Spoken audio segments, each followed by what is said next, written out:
Pelo sinal da Santa Cruz, livra-nos Deus nosso Senhor dos nossos inimigos, em nome do Pai, do Filho e do Espírito Santo. Amém. Meu Senhor e meu Deus, creio firmemente que estás aqui, que me vês, que me ouves. Adoro-te com profunda reverência. Peço-te perdão dos meus pecados e graça para fazer com fruto este tempo de oração. Minha Mãe Imaculada, São José, meu Pai, Senhor, meu anjo da guarda, intercedei por mim.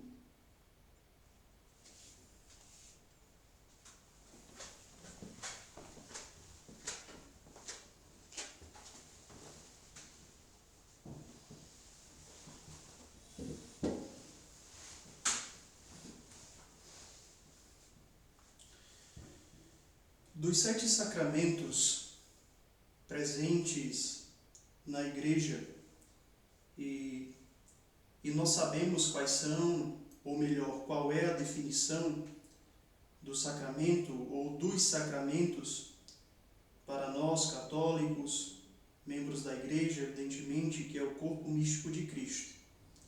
São sinais visíveis da graça de Deus que tocam a nossa realidade humana. Ou seja, todas as vezes que nós recebemos um sacramento ou recepcionamos um sacramento por meio da Igreja, porque antes, confiados pelo próprio Cristo, nós recebemos em nossa própria vida um sinal visível, claro, evidente da sua graça. E no meio desses sinais visíveis da graça de Deus que tocam a nossa vida, um deles é o sacramento da reconciliação. Um sacramento que todos nós devemos buscar com frequência. E este sacramento possui algumas definições, ou melhor dizendo, algumas nomenclaturas que indicam justamente este sinal visível que toca, ou que deseja tocar, a vida daquele que acredita em Deus, a vida daquele que tem fé. E a primeira definição, ou a primeira nomenclatura deste sacramento indica o sacramento do perdão de Deus. Por que o sacramento do perdão de Deus? Porque por meio dele, nós que necessitamos ser perdoados por Deus, pelo Senhor, dos nossos pecados, das nossas culpas, recebemos ali, por meio daquele sinal, o perdão claro, visível, da graça do Senhor que vem ao nosso encontro. É claro, Deus pode perdoar as pessoas de diversos modos. Por exemplo, a caridade, como nos aponta a própria palavra de Deus, apaga pecados, um exemplo. Mas é por meio deste sacramento do perdão de Deus que a sua graça toca a nossa vida de uma forma plena. Ou com outras palavras, é por meio deste sacramento que nós temos a certeza, e vou utilizar esse termo, a certeza absoluta que nós recebemos em nossa vida, em nosso ser, em nossa história, em nossa caminhada para Deus, em nossa caminhada rumo ao céu, o seu perdão, a sua misericórdia. Uma segunda definição ou nomenclatura deste sacramento se refere ao fato de ser um sacramento de cura. Mas podemos nos perguntar, por que um sacramento de cura? E pensemos, quando nós cometemos algum pecado, quando nós rompemos a nossa condição de filhos de Deus por meio de um ato praticado deliberadamente por nós, consequentemente nós nos tornamos pessoas enfermas. Podemos pensar alguém ou uma alma que se encontra em estado de pecado mortal, e isto a Igreja nos indica, nos ensina por meio da sua doutrina, se encontra, em última instância, enferma. Porque o pecado carrega em si ou em sua essência atribuída à pessoa humana, quando, uma vez que o realiza, que o comete, esta marca de tornar a pessoa, de tornar o homem, de tornar a mulher, de tornar o ser humano uma pessoa enferma. Para repetir, que fique claro nesta meditação, quando nós estamos em pecado mortal, ou quando o homem comete um pecado mortal e não busca o perdão de Deus, o perdão do Senhor, estendido ou derramado gratuitamente, ele está enfermo. E se ele está enfermo, ele precisa de cura. E é necessário pensar aqui também a enfermidade a qual nós apontamos nesta meditação. Não se trata de uma enfermidade corporal, mas se trata antes de uma enfermidade espiritual, talvez a pior de todas. Porque por meio da enfermidade espiritual, a pessoa humana, não por culpa de Deus, porque Deus deseja salvar a todos, mas através do seu livre-arbítrio, a capacidade de escolher entre o bem e o mal, entre isto e aquilo, optou, escolheu por estar enferma. Mas se ela está enferma diante deste sacramento, ela pode ser curada. E por que ela pode ser curada? Porque Deus deseja curar de sua enfermidade mais profunda, o pecado. Por isso, nós nos referimos a este sacramento com este termo, sacramento da cura, porque cura, de fato, o enfermo que procura, e uma expressão que talvez nós já tenhamos escutado, o médico dos médicos, que cura, claro, e nós sabemos quantos são os testemunhos de pessoas que já alcançaram graças de determinadas enfermidades, milagres inclusive, né? Os santos, por exemplo, em processo de canonização, são elevados aos altares quando ali se encontra, alguém estava enfermo, estava doente de uma mazela, de uma enfermidade, de um problema corporal e foi curado por meio da intercessão daquele santo. Mas aqui se trata de uma cura maior, ouso dizer. Aqui se trata da cura do pecado, daquilo que rompe a amizade com Deus. E aqui entro na terceira nomenclatura, ou na terceira definição que a Igreja nos apresenta por meio do sacramento da reconciliação. O sacramento que nos reconcilia, ou que nos une novamente na amizade com Deus. Por quê?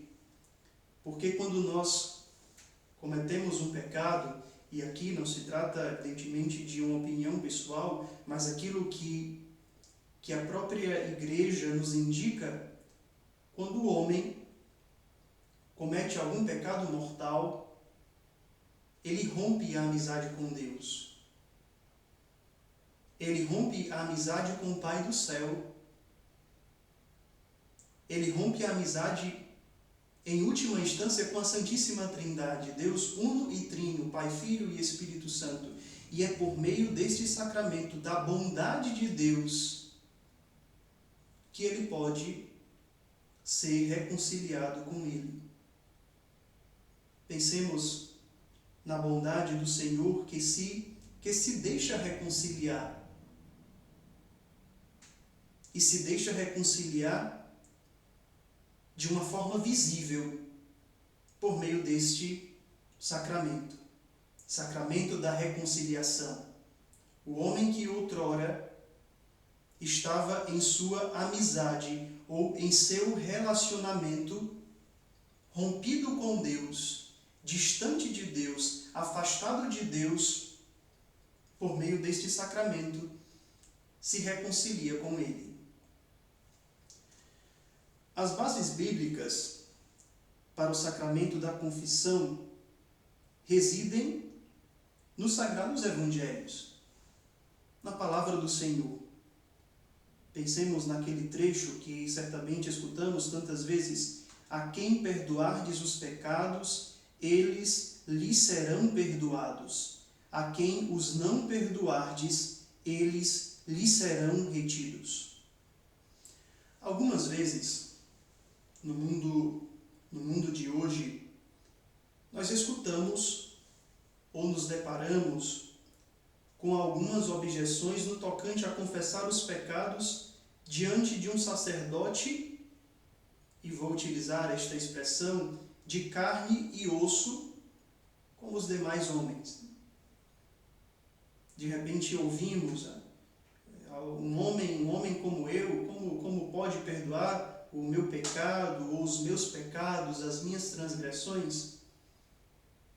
Pensemos, com base no próprio Evangelho, neste trecho, e também em outros trechos da Palavra de Deus, ou da própria tradição da Igreja, que evidenciam para nós a necessidade do perdão de Deus concedido por meio da ação sacramental, que Deus sempre quis necessitar de homens que colaborassem com Ele na história, no mundo. Pensemos no Antigo Testamento, depois da queda dos primeiros pais da humanidade, os patriarcas, os profetas, o Novo Testamento, os discípulos. Pensemos no modelo por excelência, na Virgem Maria, que Deus quis se utilizar dela e com as suas próprias palavras: a humilde serva do Senhor, faça-se em mim segundo a tua palavra, ou a vossa palavra, se dirigindo a Deus. Também na história humana, por meio da Igreja, por meio dos sacramentos, Deus quis, na pessoa do Filho, quando instituiu este sacramento, quis precisar da mediação humana para comunicar o seu dom. Quando alguém busca o sacerdote para confessar os seus pecados, claro, e nós sabemos, os sacerdotes não têm o poder de se auto-absorverem, digamos assim, não tem esse poder, claro, evidente. Também o sacerdote busca outro sacerdote para confessar os seus pecados. Pois bem, todos nós, quando buscamos um sacerdote de carne e osso, homem como os demais, está recebendo por meio dele o perdão de Deus, pois foi ele quem o quis instituir este sacramento. A conversão é coisa de um instante. A santificação é tarefa para toda a vida. Por que nós devemos buscar o sacramento da confissão sempre? porque nós estamos num processo contínuo de conversão. Algumas vezes escutei no Brasil, e creio que talvez vocês também tenham escutado uma expressão que diz mais ou menos o seguinte: eu me converti. Claro, pode ser que em um determinado momento da vida da pessoa humana, do homem, da mulher, tenha acontecido um fator determinante onde ela pôde romper com determinada conduta ou determinadas condutas e abraçado a Cristo, abraçado a sua igreja. Isto é possível. E isto é conversão, indubitavelmente. Mas se esta expressão for entendida ao pé da letra, pode ser que alguém pense, imagine, tenha a concepção que não é necessário mais buscar a conversão. Eu não preciso mais de conversão porque me converti. Não. Nós devemos entender a conversão como um processo contínuo que tocará a nossa vida enquanto nós estivermos aqui na história humana, neste mundo. Quem aqui não carrega em si, em seu próprio ser, em sua própria vida, em sua própria história, algo que necessita ser convertido? Creio que todos. E se nós precisamos de conversão todos os dias, nós contamos com a ajuda deste sacramento que nos indica que Deus nos ajuda, que Deus nos acompanha, que Deus nos auxilia, que Deus está conosco, que Deus não nos abandona, que Deus nos ama, que Deus nos comunica a cada um de nós a sua misericórdia, o seu perdão, porque Ele é a bondade infinita, a misericórdia infinita. Dai graças ao Senhor, porque Ele é bom, eterna é a sua misericórdia. Nós certamente já repetimos isto tantas vezes. E a eterna misericórdia do Senhor é comunicada a nós de forma plena e de forma visível todas as vezes que nós buscamos este sacramento. Porque este sacramento indica para nós, indica em nossa caminhada católica, indica em nossa caminhada cristã, de filhos de Deus, compreendendo a nossa filiação divina, que nós necessitamos da misericórdia do Senhor. É por isso que só busca o sacramento da confissão, o sacramento do perdão ou o sacramento da reconciliação aquele que tem um coração humilde. Porque somente quem tem o coração humilde é capaz de reconhecer que necessita da misericórdia do Senhor. Somente um coração humilde é capaz de saber que necessita de algo maior, que ele não se basta, que ele não é autossuficiente, pelo contrário, que ele necessita da graça ou do sinal visível do Senhor que toca ou que deseja tocar a sua própria vida. Pois bem, dentro destas perspectivas, como todo sacramento, e no que diz respeito ao sacramento da confissão, a Igreja, por meio da sua sabedoria infinita, porque guiada pelo Espírito Santo, nos apresenta alguns requisitos para a sua recepção frutuosa, como os demais sacramentos. Código de Direito Canônico, a própria Igreja, nos apresenta para todos os sacramentos determinados requisitos que são essenciais para a sua validade, claro, evidente, mas também para a sua recepção frutuosa, de modo que eles produzam efeitos na nossa vida. E no tocante ao sacramento da confissão, alguns requisitos que agora gostaria de meditar com vocês. O primeiro, o exame de consciência. Se colocar diante de Deus e refletir com muita sinceridade sobre aquelas ações, pensamentos ou palavras que nos tenham podido afastar de Deus, ofender os outros ou causar-nos dano interiormente. Então, antes de buscar a confissão, fazer aquele exame de consciência.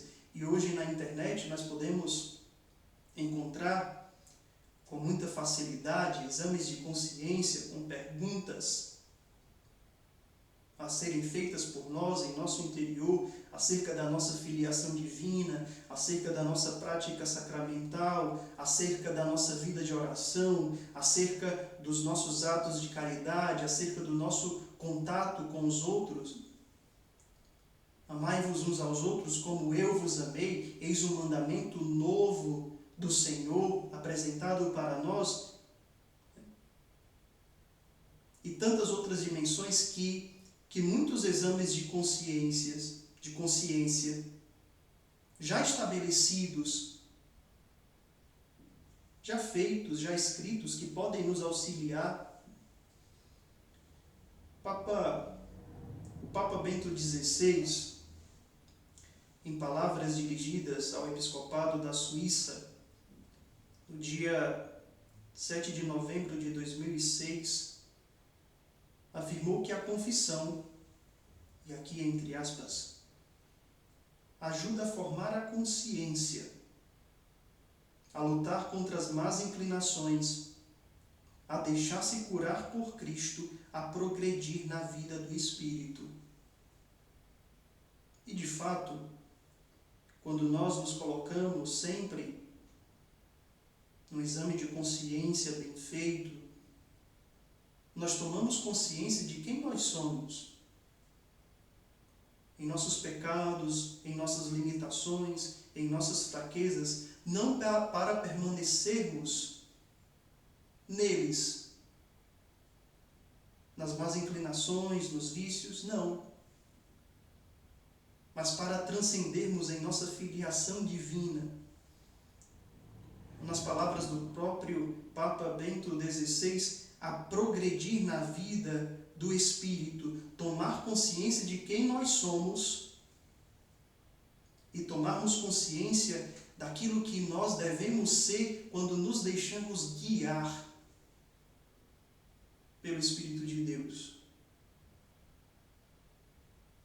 Quando nós nos deixamos guiar pelo Espírito Santo,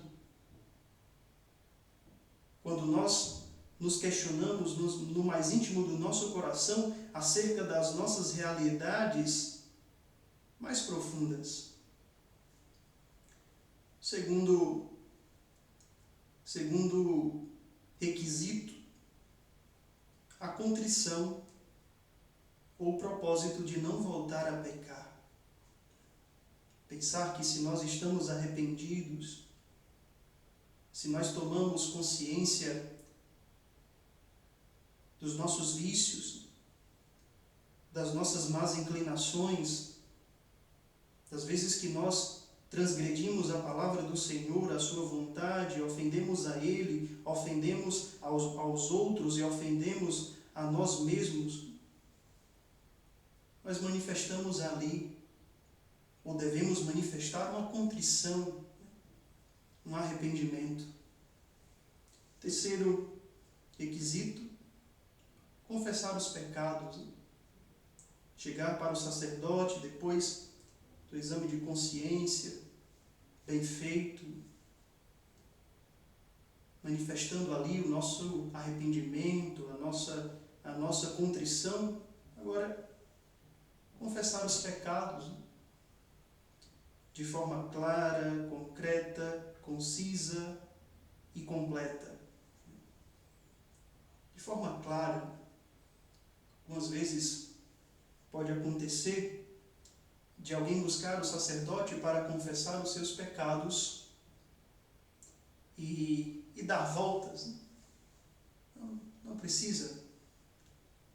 Muitas vezes, claro, algumas vezes é necessário evidenciar ali o contexto, mas nem sempre é necessário, porque no final de tudo, na confissão, quem nos justifica é o sangue de Cristo.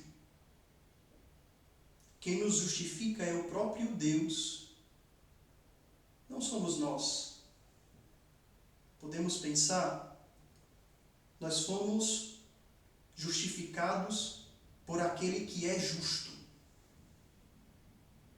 Não somos nós que, através dos nossos atos, através dos nossos comportamentos, manifestamos em nossa vida a nossa autojustificação. Não. Quem nos justifica sempre é Deus, pelo seu sangue redentor, que continua a atuar na nossa vida por meio da igreja, por meio da Santa Missa, e por meio do sacramento da confissão, e por meio de outros modos. Quem nos justifica é Deus. Por isso, quando vamos nos confessar, devemos dizer isto, na certeza que Ele já está pronto, se nós estamos arrependidos, a justificar-nos diante do Pai. Que belo, que profundo. Por último, o quarto requisito que eu gostaria de meditar com vocês: cumprir a penitência ou a satisfação. É um requisito também muito importante, porque por meio da penitência ou da satisfação que o sacerdote concede a cada um de nós quando buscamos o sacramento da confissão, nós manifestamos ali também que desejamos sanar em nós, em nossa vida, por meio de um ato concreto, por meio de um gesto concreto, aquilo que outrora nós cometemos, aquilo que outrora nós realizamos. E de repente a penitência, a satisfação pode ser dada através da indicação do sacerdote para fazermos alguma oração, alguma mortificação. Por que não dizer algum ato de caridade? Enfim, para uma boa confissão, nós podemos recorrer a Nossa Senhora, claro, pedindo a sua intercessão, evidente, mas dentro desta perspectiva, deste contexto que meditamos agora, podemos recorrer a Nossa Senhora imitando o seu exemplo. É dogma de fé que Nossa Senhora é imaculada. Nós celebramos isto anualmente, no dia 8 de dezembro. Imaculada Conceição da Bem-aventurada Virgem Maria. E imaculada é ser sem pecado. Quando nós olhamos para a vida da Virgem, quando nós contemplamos a sua Imaculada Conceição,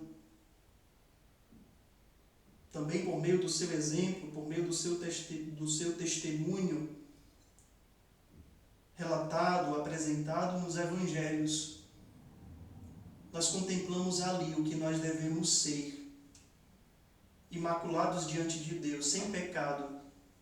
E o sacramento da confissão nos ajuda, nos auxilia, nos encaminha, nos aponta este caminho rumo ao céu que deseja ser para nós, ou é para nós, o caminho, a verdade e a vida, Jesus Cristo, que deseja nos conduzir em uma vida pura,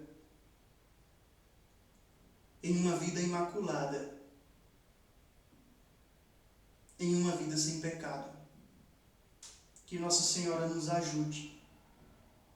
Que Santa Maria, por meio do seu exemplo, seja de fato para nós alguém que indica um caminho de santidade que é possível por meio da prática sacramental, por meio da busca sincera, constante, sempre que necessário, o sacramento da confissão.